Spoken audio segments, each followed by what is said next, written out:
ചില വീട്ടിലില്ലേ ഈ പ്രൈസ് കിട്ടിയ പ്ലേറ്റും ഗ്ലാസും മറ്റേ കപ്പെല്ലാം ഉണ്ടാവും അലമാരയിൽ അട്ടി വെച്ചിട്ട് ആരെങ്കിലും പുറത്തുനിന്ന് വന്നാൽ കൊടുക്കാൻ വേണ്ടിയിട്ട്, ചായ കൊടുക്കാൻ വേണ്ടിയിട്ട്. എന്നിട്ട് നമ്മൾ വീട്ടിൽ ആരാൻ്റെ വൃത്തികെട്ട പഴയ കുപ്പി പിന്നെ സ്റ്റീലിൻ്റെ ഗ്ലാസ് ചായ കുടിക്കും. ആരും വരാനില്ല. നിങ്ങളുടെ വീട്ടിലെ VIP നിങ്ങളാ. അവിടുത്തെ ഏറ്റവും നല്ല പാത്രങ്ങളിൽ ഭക്ഷണം കഴിക്കുക, ഏറ്റവും നല്ല വസ്ത്രങ്ങൾ. വീട്ടിലിരുന്നാലും വേടിയും പോകുന്നുണ്ടെങ്കിൽ മാത്രം ഇടേണ്ടതാണോ നല്ല ഡ്രസ്സ്? വീട്ടിലിരിക്കുമ്പോ പിന്നെ വീട്ടിൽ നിന്ന് എന്താ നല്ല ഇട്ടാല്? എൻ്റെ നാട്ടിൽ മാലൂർ ഒരു കാതറാജി ഉണ്ട്, വലിയ കൊലപ്പാട്ടക്കാരനാ, ഈ നേന്ത്രക്കൊലേന്റെ പാട്ടക്കാരൻ. ഇയാൾ ഒരു ദിവസം കാഞ്ഞങ്ങാട് വെച്ച് കണ്ട് കാതറാജി നോക്കുമ്പോ കംപ്ലീറ്റ് കറ വരങ്ങിയിട്ടുള്ള ഒരു ചാർട്ടും മുണ്ടും. ഞാൻ ചോദിച്ചു, അല്ല കാതറാജിക്ക് നിങ്ങളെത്ര വലിയ പൈസക്കാരനാ, എന്നിട്ട് ഇങ്ങക്ക് മര്യാദയ്ക്ക് ഒരു ഷർട്ടും മുണ്ടും ഇട്ടൂടെ ഇങ്ങക്ക്? അപ്പൊ കാതറാജിക്കാ പറയാ, ഞാൻ ഈടെ ആയിരിക്കാ മോനെ അറിയാവുക, ഈടെ ഞാൻ നല്ല ഇട്ടിട്ട് എന്താ കാര്യമോ? നല്ല ഇട്ടിട്ട് എന്താ കാര്യം? അന്നെ ഈടെ ആർക്കും അറിയാവോ? ഇല്ല. ഒരാഴ്ച കഴിഞ്ഞ് നോക്കുമ്പോ കൂത്തുപറമ്പിൽ ഇതേ വസ്ത്രം ഇട്ടിട്ട്. ഞാൻ ചോദിച്ചു, അല്ല കാഞ്ഞങ്ങാടെന്ന് പറഞ്ഞു, നിങ്ങൾ ഈടെ ആയിരിക്കും അറിഞ്ഞൂടാ? ഈടെ ഇങ്ങക്ക് എല്ലാവർക്കും ഇങ്ങളെ അറിയില്ലേ? പിന്നെന്താ നിങ്ങൾ അത് തന്നെ ഇട്ട്? അന്നേരം അയാൾ പറയും, അതെ ഈടെ എന്നെ ആയിരിക്കും അറിഞ്ഞൂടാത്തത്, പിന്നെ ഈ കുപ്പായം കണ്ടിട്ട് തന്നെ ഈടെ എന്നെ ആയിരിക്കും അറിഞ്ഞൂടാത്തത്. ഇങ്ങനെ നമ്മളെ വീട്ടിൽ നിന്ന് വസ്ത്രം ധരിക്കുന്നത് മറ്റുള്ളവരെ കാട്ടാനല്ല, നിങ്ങളുടെ വീട് വൃത്തിയാക്കുന്നത് നാട്ടുകാരെ കാണിക്കാനല്ല, എന്റെ സംതൃപ്തിക്കാൻ. നമ്മൾ കുളിച്ചു കഴിഞ്ഞാൽ നമുക്കൊരു സംതൃപ്തിയില്ലേ? നമ്മൾ നല്ല വസ്ത്രം ധരിച്ചാൽ നമുക്കൊരു സംതൃപ്തിയില്ലേ? അതുകൊണ്ട് നല്ലതെല്ലാം എടുത്തണിയുക. പണം ഉപയോഗിച്ചിട്ട് ഫലപ്രദമായി നിങ്ങൾ എൻ്റെ അടുത്ത തലമുറക്ക് കൊടുക്കാൻ വേണ്ടി സൂക്ഷിച്ച് വെക്കും. മര്യാദയ്ക്കൊന്നും തിന്നാണ്ട്, മര്യാദയ്ക്കൊന്നും ചെലവാക്കാണ്ട് സൂക്ഷിച്ച് വെക്കും. എന്നിട്ടോ നിങ്ങൾ 5 ലക്ഷം ഉറുപ്പിയുണ്ട് എൻ്റെ അക്കൗണ്ടിൽ എന്നെല്ലാം പറഞ്ഞാൽ പിള്ളേർക്ക് മൂക്കിൽ വലിക്കാനില്ല. അത് നാട്ടിലൊരു ചൊല്ലില്ലേ, ഉറുമ്പ് അരിച്ചു കൊണ്ടുവച്ചത് കാക്കൊരു കോരലിനെ ഉള്ളൂന്ന്. പിള്ളേർക്ക് കഴിഞ്ഞ ദിവസം ഇരുട്ടിന്നൊരു രക്ഷിതാവ് പറയാ എന്നോട്, മോൻ ചോദിക്കുക, ലുലു മാളിൽ ടൂർ പോയിക്കോട്ടെ, ആയിക്കോട്ടെ, എത്ര പൈസ വേണ്ട? 1 ലക്ഷം ഉറുപ്പ്യ. 1 ലക്ഷം ഉറുപ്പ്യ ടൂർ പോയാൽ? 1 ലക്ഷം ഉറുപ്പ്യ ഇല്ലാണ്ട് ആടെ പോയിട്ട് എന്തെന്ന് വാങ്ങാനാന്നായിരുന്നു. പിള്ളേർക്ക് ഇതൊന്നും വലിയ പൈസയല്ല. അതുകൊണ്ട് അവർക്ക് വേണ്ടിയിട്ട് നിങ്ങൾ നശിപ്പിക്കണമെന്ന് ഞാൻ പറയുന്നില്ല. ചെലവാക്കാതെ വെച്ചിട്ട് വെറുതെ ജന്മം നശിപ്പിക്കല്ല. അടുത്ത ജന്മത്തിൽ സുഖമായിട്ട് അയക്കൂറിയും ആഗോലിയും കൂട്ടി ചോറ് തിന്നാ ഇപ്പൊ ആനക്ക് മതി എന്ന് പറഞ്ഞാൽ അടുത്ത ജന്മം ഉണ്ടെന്ന് ഉറപ്പുണ്ടായിരിക്കും. ആകാശത്ത് അത്ര നക്ഷത്രം ഉണ്ടെന്ന് അറിയാം നിങ്ങൾക്ക്? 48,37,23,412 നക്ഷത്രമുണ്ട്. കൃത്യം എല്ലാം ഗണ്ണിക്കോ? ആർക്ക് എണ്ണാൻ പറ്റൂ? അതുകൊണ്ട് എന്തും പറയാലോ. അതുകൊണ്ട് നമുക്ക് കിട്ടിയിരിക്കുന്ന ഈ ജന്മം ഇതുവരെ നമ്മൾ ഒരുപാട് അനുഭവിച്ചു, കഷ്ടപ്പെട്ടു. നമ്മുടെ ഒരു ഭാഗ്യം നിങ്ങൾ നോക്കുക. നമ്മൾ ഒരിക്കലും നമ്മുടെ ജീവിതത്തെ ശപിക്കേണ്ട. നമ്മൾ ഭാഗ്യവാന്മാരാ. നമുക്ക് പഴയ പട്ടിണിയും ദാരിദ്ര്യമൊക്കെ ഉണ്ടായിരുന്നെങ്കിലും ഗ്രാമീണതയുടെ ആ തോട്ടില് തോർത്തിട്ട് മീൻ പിടിച്ച് പരൽമീന് പിടിച്ച ആ അനുഭവം നമുക്കില്ലേ?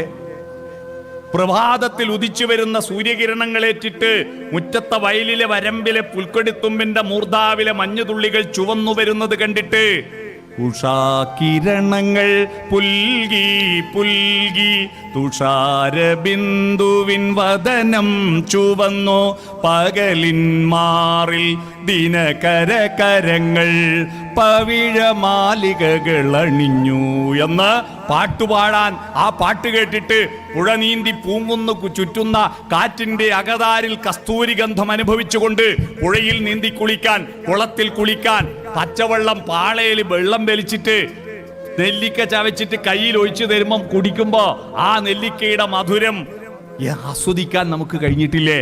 അതും ആസ്വദിക്കാൻ പറ്റി. ആധുനിക ടെക്നോളജിയുടെ സുഖങ്ങളും ആസ്വദിക്കാൻ പറ്റി. ബിരിയാണി തിന്നാൻ പറ്റി, നല്ല ഫോൺ ഉപയോഗിക്കാൻ പറ്റി, നമുക്ക് നല്ല നല്ല സുഖ AC റൂമിൽ കിടക്കാൻ പറ്റി, നല്ല നല്ല വാഹനങ്ങൾ കാണാൻ പറ്റി. നമ്മൾ രണ്ടും അനുഭവിച്ചവരാ. പഴമയുടെ സൗന്ദര്യവും പുതുമയുടെ സൗകര്യവും രണ്ടും അനുഭവിച്ച ഭാഗ്യവാന്മാരാ നമ്മള്. നമ്മുടെ അച്ഛനമ്മമാർക്ക് പുതിയതിന്റെ സൗന്ദര്യവും പുതിയതിന്റെ സൗകര്യവും ഒന്നും കിട്ടിയിട്ടില്ല. അവര് നടന്നിട്ടാ പോയേ. അവർക്ക് മര്യാദയ്ക്ക് ചെരുപ്പുണ്ടായിരുന്നില്ല. അവർക്ക് ഒരുപാട് കഷ്ടപ്പാട് ബുദ്ധിമുട്ടുമായിട്ട് അവർ മരിച്ചുപോയത്. മരിക്കാത്തവരുണ്ടെങ്കിൽ അവർ ഭാഗ്യവാന്മാര്. എന്നാൽ നമ്മുടെ പ്രപിതാമഹന്മാർക്ക് ആധുനികതയുടെ സൗകര്യം അനുഭവിക്കാൻ പറ്റിയിട്ടില്ല. നമ്മുടെ പുതിയ തലമുറയിലെ ഫ്രീക്കന്മാരില്ലേ? ഫ്രീക്കന്മാർ എന്ന് പറഞ്ഞാൽ എന്താണെന്നറിയാവോ? ഫ്രീക്കന്മാരെന്ന് പറഞ്ഞാൽ അറിയില്ല അല്ലേ? അരക്കൊടുക്കുന്ന പാൻറ് ചന്തിന്റെ അടിയിലാക്കി കൊടുക്കുന്ന പിള്ളേരെ കണ്ടിട്ടില്ലേ? അത് തന്നെ ഫ്രീക്കന്മാർ. മുടിയെല്ലാം ഇങ്ങനെയാക്കി വെളുന്നരി ചെത്തിയ പോലത്തെ മുടിയാക്കിയിട്ട് നടക്കുന്നത്. ഈ ഫ്രീക്കന്മാർക്ക് പഴമയുടെ സൗന്ദര്യം ആസ്വദിക്കാൻ പറ്റിയിട്ടുണ്ടോ? നമ്മുടെ ബാല്യകാലത്തിലെ ബന്ധങ്ങളുണ്ടോ? സൗഹൃദ ബന്ധങ്ങളുണ്ടോ? ഒന്നും ആസ്വദിക്കാൻ പറ്റിയിട്ടില്ല. നമ്മൾ രണ്ടും കണ്ടവരാ.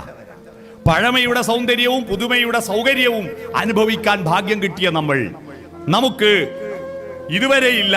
ആ ജീവിതം സാർത്ഥകമാണ്. ഇനിയും സാർത്ഥകമാക്കണമെങ്കിൽ നല്ല ഈ മത്തി അയിലയും മാത്രമല്ല, നല്ല നല്ല മീനുണ്ട്, നല്ല നല്ല ഭക്ഷണമുണ്ട്, നല്ല നല്ല യാത്രകൾ പോകണം. യാത്ര പോകാൻ എന്തിനാ? ആരുടെ സഹായം? പൈസ അട്ടിവെക്കണ്ട. കിട്ടിയ ചാൻസിന് ഒന്ന് മൈസൂര് പോയിട്ട് വന്നൂടെ? പൈസ ഞാൻ തരാം, എന്നെ കൂട്ടി മൈസൂര് പോയിട്ട് വന്നൂടെ? ഒന്ന് തിരുവനന്തപുരം പോയിട്ട് വന്നൂടെ? ഒന്ന് എറണാകുളത്തേക്ക് വിമാനത്തിൽ മരിക്കുന്നതിലടക്ക് ഈ ജന്മത്തിൽ വിമാനത്തിൽ കയറാണ്ട് പിന്നെ അടുത്ത ജന്മത്തിലേക്ക് കയറിയങ്ങൾ മട്ടൻ്റെ ഒന്ന് എറണാകുളത്തേക്ക് ഒന്ന് വിമാനത്തിൽ, തിരുവനന്തപുരത്തേക്ക് ഒന്ന് വിമാനത്തിൽ പോവാ. 2 മാസം മുമ്പേ ബുക്ക് ചെയ്താൽ 2000 ഉറുപ്പ്യക്ക് പോവാ. അവിടെ പോയിട്ട് ഇങ്ങോട്ട് ട്രെയിനും വന്നൂടെ? അതുകൊണ്ടാ ഇന്നോ നാളെയോ വിളക്കു കേടും പിന്നെയോ ശൂന്യമാം അന്ധകാരം കാവ്യ പുസ്തകമല്ലോ ജീവിതം. ജീവിതത്തെ കാവ്യ പുസ്തകമാക്കാൻ പണത്തെ ഫലപ്രദമായി ഉപയോഗപ്പെടുത്തുക. നമ്പർ 1. നമ്പർ 2, കമ്മ്യൂണിക്കേഷൻ സോഫ്റ്റനാക്കുക. നിങ്ങളെ വീട്ടുകാരും അയൽവാസികളും സുഹൃത്തുക്കളും നാട്ടുകാരുമായിട്ട് ഇപ്പൊ നിങ്ങൾക്ക് വാട്സപ്പ് ഗ്രൂപ്പെല്ലാം ഉണ്ടാവുമല്ലോ. ഈ പൂർവ്വ വിദ്യാർത്ഥി സംഗമം ഇങ്ങനെ വളരാനുള്ള പ്രധാനപ്പെട്ട കാരണം വാട്സപ്പാ. ഇപ്പൊ നമുക്ക് കൂട്ടുകാരോട് സംവദിക്കാം, ഹൃദയം തുറന്ന് സംവദിക്കാൻ. അതിന് സോഫ്റ്റൻ യുവർ കമ്മ്യൂണിക്കേഷൻ. എങ്ങനെയാണ്? കുടുംബ ബന്ധങ്ങൾ, അയൽവക്ക ബന്ധങ്ങൾ സോഫ്റ്റനാക്കുക. അപ്പൊ സോഫ്റ്റനാക്കിയാൽ മനുഷ്യന്റെ ഏറ്റവും വലിയ പ്രത്യേകത, ആശയവിനിമയം പൂർണ്ണമായി കഴിഞ്ഞാൽ തൃപ്തിയടയുന്നവനാണ് മനുഷ്യൻ. നമുക്കെന്തോ പറയാനുള്ളത് പറയാ. സന്തോഷം ചിരിച്ചിട്ടും സങ്കടം കരഞ്ഞിട്ടും രേഖപ്പെടുത്തുക. ഈ കരയാനും ചിരിക്കാനും മടിച്ച് മസിൽ പിടിക്കുന്നവരെ ഹാർട്ട് അറ്റാക്കായി മരിച്ചു പോകുന്നു കേട്ടാ. നിങ്ങൾ നോക്കിയാട്ടെ, പെണ്ണുങ്ങൾക്ക് ഹാർട്ട് അറ്റാക്ക് കുറവല്ലേ? ആണുങ്ങൾക്കല്ലേ അധികം ഹാർട്ട് അറ്റാക്ക്? എന്താ പെണ്ണുങ്ങൾക്ക് ഹാർട്ടില്ലേ? അവർ കരയാനുള്ള ഒരു ചാൻസ് കളയൂല. അതുകൊണ്ടാ നമ്മളെ നാട്ടിലല്ല ഒരു മരണപ്പെട്ട വീട്ടിൽ മിനിമം 5 ട്രിപ്പ് കരയും പെണ്ണുങ്ങൾ. മരിച്ചപാടൊന്ന് കരഞ്ഞ് കുറേ കരഞ്ഞ് കട്ടൻ കാപ്പിയെല്ലാം കുടിച്ച് പിന്നെ സമാധാനത്തിൽ ഇരിക്കുമ്പോൾ അനിയത്തി വന്ന് ഓള് കരയുമ്പോൾ ഒന്നിച്ച് കരഞ്ഞു കൊടുക്കണ്ടേ? കുറച്ച് കഴിഞ്ഞപ്പോൾ ആങ്ങളെ വന്ന് ഓനെ കാണുമ്പോൾ ഒന്ന് കരയണ്ടേ? അവസാനം കുളിപ്പിക്കാൻ കൊണ്ടുപോകുമ്പോൾ ഒരു കരച്ചിൽ, കൊയിലേക്ക് കൊണ്ടുപോകുമ്പോൾ ഒരു കരച്ചിൽ. 5 ട്രിപ്പായി. ആണുങ്ങൾക്ക് എന്താ സങ്കടമില്ലേ? സങ്കടത്തിലാണ് പെണ്ണ് വ്യത്യാസമൊന്നുമില്ല. സങ്കടം എല്ലാവർക്കും ഒരുപോലെ വരും. പക്ഷെ സങ്കടം പ്രകടിപ്പിക്കാൻ എന്താ മാർഗം? ഒറ്റ മാർഗ്ഗമേ ഉള്ളൂ, കണ്ണിന്ന് വെള്ളം ഒലിപ്പിക്കുക. പക്ഷെ സൃഷ്ടിയിൽ പറ്റിയൊരു അബദ്ധം എന്താണെന്നറിയോ? കണ്ണിന് മൂക്കിനും കൂടി ഒരു ഗേറ്റേ ഉള്ളൂ. കണ്ണിന്റെ ഗേറ്റ് തുറക്കുമ്പോൾ ഓട്ടോമാറ്റിക്കായിട്ട് മൂക്കിലിട്ട വെള്ളം വരും. അന്നേരം മൂക്കിലെ വെള്ളം വലിച്ചു കയറ്റുമ്പോൾ അപ്പുറം ഇപ്പുറമുള്ള ആള് ശ്രദ്ധിക്കടാ, ഇയാളെന്തിനാ കരയുന്നെന്ന്. അതുകൊണ്ട് ഡീസന്റ് പോയി പോകുന്ന പേടിച്ചിട്ട് ആണുങ്ങൾ സങ്കടം വന്നാൽ കരയാതെ വിഴുങ്ങും, നെഞ്ചു കെട്ടി ചത്തു. ചിരിക്കാൻ മുട്ടിയ ചിരിക്ക്, കരയാൻ മുട്ടിയ കരയും. എന്തിനു മടിക്കുന്നു? വികാരങ്ങൾ ഷെയർ ചെയ്യുക. ആ നമ്മുടെ മനസ്സിലുള്ളത് മറ്റുള്ളവരോട് സംവദിക്കുമ്പോൾ കിട്ടുന്ന സന്തോഷമില്ലേ? ആ സന്തോഷമാണ് നമ്മുടെ ഏറ്റവും വലിയ സന്തോഷം. ആ സന്തോഷം മക്കളോട് എങ്ങനെയാ സോഫ്റ്റനാക്കി? SOFTEN, അതിന്റെ ഫുൾ ഫോം എന്താ? എസ് എന്ന് പറഞ്ഞാൽ സ്മൈൽ, പുഞ്ചിരിക്കുക.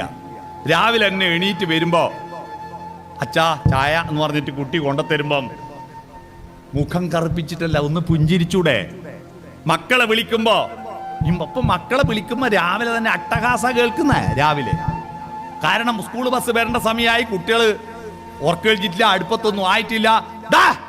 രാവിലെ തന്നെ അട്ടഹാസം കേട്ടിട്ട് രാക്ഷസനിയാ ഉണർത്തുന്നത്. പക്ഷെ പണ്ടല്ല, നമ്മൾ അപ്പൂപ്പനും അമ്മൂമ്മയും എല്ലാം വന്നിട്ട് മോനെ ഒരു ലയവില്ലേ, മോളെ ഒരു ലയവില്ലേ, ആ ലയത്തിൽ വിളിക്കും. അവരോട് മെല്ലെ പറയുക, അവരോട് പുഞ്ചിരിക്കുക. കഴിഞ്ഞ ദിവസം എൻ്റെ നാട്ടിലൊരു സ്കൂളിൽ മാഷ് ഒക്ടോബർ 1 വയോജന ദിനത്തിന് വയോജനങ്ങളെ സ്നേഹിക്കേണ്ട കാര്യത്തെ പറ്റിയിട്ട് ഇങ്ങനെ പറഞ്ഞു കൊടുക്കുമ്പോ നമ്മളെല്ലാം സ്ഥിരം പറയുന്ന ഒരു ക്ലീഷേ ചൊല്ലുണ്ടല്ലോ, ആ ചൊല്ല് പറഞ്ഞു. എന്താ ചൊല്ല്? പഴുത്തപ്ലാവിലെ വീഴുമ്പോ പച്ചപ്ലാവിലെ ചിരിക്കും. പക്ഷെ പച്ചപ്ലാവിലെ അറിയണം നീ ഒരു കാലം പഴുത്തു വീഴുമെന്ന്. അപ്പൊ ഒരു ചെക്കനൊരു സംശയം, അല്ല മാഷെ ഒരു സംശയം, മാഷെ പഴുത്തപ്ലാവിലെ വീഴുമ്പോ പച്ചപ്ലാവിലെ ചിരിക്കാണ്ടിരുന്നാ പഴുക്കാണ്ടിരിക്കുവോ? എന്തായാലും പഴുക്കൂലേ, പിന്നെ ചിരിക്കുന്നല്ലേ നല്ലേ. മനസ്സിലായോ? ഒന്ന് പുഞ്ചിരിക്കുക. GST അടക്കണ്ടല്ലോ പുഞ്ചിരിക്കാൻ. കുടുംബത്തോട് നോക്കി പുഞ്ചിരിക്കുന്ന മുഖം, ആ പുഞ്ചിരി കാണുന്നവർക്കല്ല, പുഞ്ചിരിക്കുന്നവർക്കാണ് നേട്ടമുണ്ടാകുക, എനർജി ഉണ്ടാകുക. അറിയോ നിങ്ങൾക്ക്? ചിരിക്കുമ്പോൾ ചിരി കാണുന്നവർക്കല്ല, ചിരിക്കുന്നവർക്കാണ് അതിന്റെ നേട്ടമുണ്ടാവുക.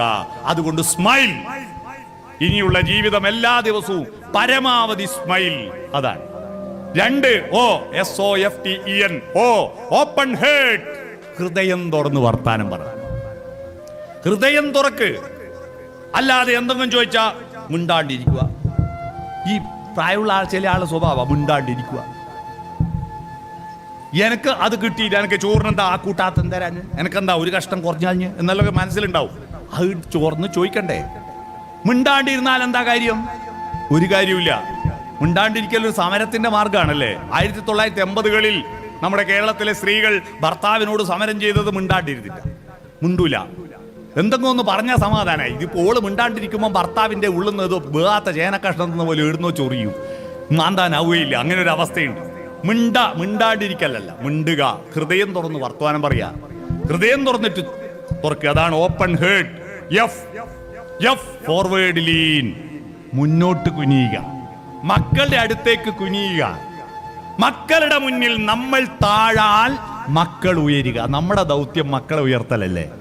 ഒരു കുട്ടി നിലത്ത് നിൽക്കുന്നു, നമ്മൾ കുട്ടീനെ എടുക്കണം. വാ മോനെ എന്ന് പറഞ്ഞ് ഇങ്ങനെ നിന്നാ കുട്ടീനെ എടുക്കാനാവോ? നമ്മൾ കുട്ടിയോളം താണാലേ കുട്ടി നമ്മളോളം ഉയരൂ. നമ്മുടെ മക്കള് തോന്നിയാസികളായിട്ടുണ്ടെങ്കിൽ അതിന്റെ ഉത്തരവാദി ആരാ? നമ്മളല്ലേ. ഒരു മഴത്തുള്ളി ഏത് കടലിലാണ് ചെന്ന് ചേരേണ്ടതെന്ന് തീരുമാനിക്കുന്നത് ആ മഴത്തുള്ളിയല്ല, ആ മഴത്തുള്ളി വീണ കുന്നിന്റെ ചെരിവാ. നമ്മുടെ മക്കളുടെ മഹത്വം നിശ്ചയിച്ചത് നിങ്ങളാണ്. നിങ്ങളുടെ ഒരു തട്ട്, ഒരു നോക്ക്, ഒരു വാക്ക് ഒക്കെയാണ് അവരുടെ സ്വഭാവ രൂപീകരണത്തിന് നിമിത്തമായത്. ഞാനൊരു കവിത വായിക്കാതെ കിടന്നുറങ്ങാറില്ല. എല്ലാ ദിവസവും ഒരു കവിത വായിക്കണമെന്ന് എൻ്റെ ജീവിതത്തിൽ ഒരു ചിട്ടയാണ്. ആ ചിട്ടയ്ക്ക് കാരണക്കാരിയായത് LP സ്കൂൾ പഠിക്കുമ്പോൾ എൻ്റെ അമ്മ എനിക്ക് കവിത ചൊല്ലിത്തരുന്നത് കേട്ടാസ്വദിച്ച് പഠിക്കാറുള്ളത് കൊണ്ടാണ്. നിങ്ങളാണ് നിങ്ങളുടെ മക്കളെ രൂപപ്പെടുത്തിയത്. നിങ്ങളുടെ മക്കൾ ആരും തന്നെ ദുഷ്ടന്മാരായിട്ട് വന്നതല്ലല്ലോ. എല്ലാ കുട്ടിയും ജനിച്ചത്, ഞാൻ ഇന്നത്തെ ഫേസ്ബുക്ക് പോസ്റ്റിൽ ഞാനിട്ടത്, എല്ലാ കുട്ടികളും ജനിക്കുമ്പോൾ ദൈവപുത്രന്മാരായിരുന്നു. പിന്നീട് അവർ ചെകുത്താന്റെ സന്തതികളായി പോകുന്നതിന് അവർ ഉത്തരവാദിയല്ല. ഇന്ത്യൻ എക്സ്പ്രസ് പത്രത്തിന്റെ ചരമ പേജിൽ മരിച്ചുപോയ ഒരു കുട്ടീന്റെ ഫോട്ടോ, 16ാം ചരമദിനത്തിൽ, ഒരു സുന്ദരനായ ഒരു കുട്ടി. ആ കുട്ടീന്റെ ഫോട്ടോന്റെ അടിയിൽ ഒരു കുറിപ്പുണ്ടായിരുന്നു. ആ കുറിപ്പ് വായിച്ചിട്ട് ഞാൻ അല്ലാതെ വികാരം കൊണ്ടു. ആ കുറിപ്പ് ഇങ്ങനെയാണ് ഇംഗ്ലീഷിൽ: who pluck the flower? I said the master, then the Gardner kept silent. Malayalam പറയാം. ഉദ്യാനം നട്ട് നനച്ചു പോറ്റുന്ന വളർത്തുന്ന ഒരുത്തൻ നോക്കുമ്പോ, പണിക്കാരൻ നോക്കുമ്പോ ഒരു പൂവ് കാണുന്നില്ല. ആരാ പൂ പറിച്ചത്? അപ്പൊ തോട്ടത്തിന്റെ ഉടമ പറഞ്ഞു, ഞാൻ പറിച്ച. അയക്ക് പറിക്കാലോ. പിന്നീട് ഉദ്യാനപാലകം മിണ്ടാണ്ടിരുന്നു. ഈ കുട്ടി മരിച്ചുപോയ കുട്ടിയുടെ പറ്റിയിട്ട് അച്ഛനും അമ്മയും പറയും, ആരാ എന്റെ മോനെ എടുത്തേ? മോനെ തന്ന ആള് പറയാ, ഞാനിങ്ങോട്ട് എടുത്തതാ, എന്റെ തോട്ടത്തിലെ പൂവല്ലേ. പിന്നീട് അച്ഛനും അമ്മക്ക് ചോദിക്കാൻ അധികാരമില്ല എന്ന് ആശ്വസിക്കുന്ന അച്ഛനും അമ്മയും. നമ്മുടെ കുട്ടികളെല്ലാം നാഥന്റെ മുറ്റത്ത് വിളഞ്ഞിടുന്ന നന്മുന്തിരിക്കൊത്തു മനുഷ്യവർഗം. ആ കുട്ടികൾ പിന്നീട് പുഴുക്കുത്താർന്നിട്ട് ഇബിലീസും കലിയും ചെകുത്താനുമാകുന്നുണ്ടെങ്കിൽ അതിന്റെ ഉത്തരവാദി നമ്മൾ കൂടിയാ. അതുകൊണ്ട് മക്കളെ ശപിക്കരുത്, മക്കളെ ആക്ഷേപിക്കരുത്. ചില കുട്ടികളെല്ലാം അച്ഛനും അമ്മയും ചീത്ത പറയുന്ന കേട്ടാല് ആ കുട്ടികളെ കാര്യം ഞാനിങ്ങനെ ആലോചിക്കുക. ഇവനെല്ലാം ബേഡിങ് പോയിട്ട് തിരിച്ചു വരുന്നത് എന്താ കൊണ്ടെന്നാ, ഇവന് കിടക്കാൻ വേറെ സ്ഥലമില്ലായിട്ടും തിന്നാൻ വേറെ സ്ഥലം, ഭക്ഷണം കിട്ടായിട്ട് അല്ലെങ്കിലൊന്നും ആ വീട്ടിൽ തിരിച്ചു വരൂല. അങ്ങനെ മക്കളെ ചീത്ത പറയുന്ന രക്ഷിതാക്കളുണ്ട് അല്ലേ. ഈറ്റിങ്ങളെയും കൊണ്ട് സ്കൂൾ കുട്ടിയാൽ ഒരു പെണ്ണുങ്ങൾ പറയും, ഈറ്റിങ്ങളെയും കൊണ്ട് എന്താ ഈറ്റിങ്ങൾ എന്ന് പറഞ്ഞ വാക്കില്ലേ? എന്താ ഈറ്റ് എന്ന് പറഞ്ഞാൽ തിന്നലല്ലേ. തിന്നു കൂട്ടുന്ന വർഗമെന്ന് ശപിക്കരുത്. ആ ഒരു കുഞ്ഞിക്കാല് കാണാതെ എത്രയെത്ര അമ്മമാർ കരയുന്നുണ്ടെന്നറിയുമോ? അമ്മയാവാൻ പറ്റാഞ്ഞിട്ട്. നമുക്ക് മക്കളെ കിട്ടിയില്ലേ? ആ മക്കൾ ദൈവത്തിന്റെ മക്കളാണ്. എല്ലാ കുട്ടികളും ഉണ്ണിക്കണ്ണനോ ഉണ്ണി യേശുവോ മുത്തുനബിയോ ആണ്. അത് കാടാച്ചിറക്കാരൻ തടിയന്റെ അവിടെ നസീറായാലും, ജയിലിൽ കിടക്കുന്ന മെലിഞ്ഞോന്റെ അടുത്ത മജീദായാലും, ഗോവിന്ദച്ചാമിയായാലും എല്ലാവരും ജനിക്കുമ്പോൾ നല്ല കുഞ്ഞിമക്കളായിരുന്നു അല്ലേ. അവൻ ഭീകരവാദിയായതിന് ഉത്തരവാദി അവനല്ല, നമ്മുടെ മക്കളാണ്. അവരെ ഹൃദയം തുറന്ന് സ്നേഹിക്കുക. സ്നേഹം കൊടുക്കുമ്പോഴാണ് സ്നേഹത്തിന്റെ ഗുണഭോക്താക്കളാവുക. സ്നേഹം കിട്ടുമ്പോഴല്ല. Give respect and take respect. മക്കളെ അടിമകളായി കാണരുത്, അവരെ വ്യക്തിയായിട്ട് ബഹുമാനത്തോടെ കാണുക. അവർ നിങ്ങളെയും ബഹുമാനിക്കും.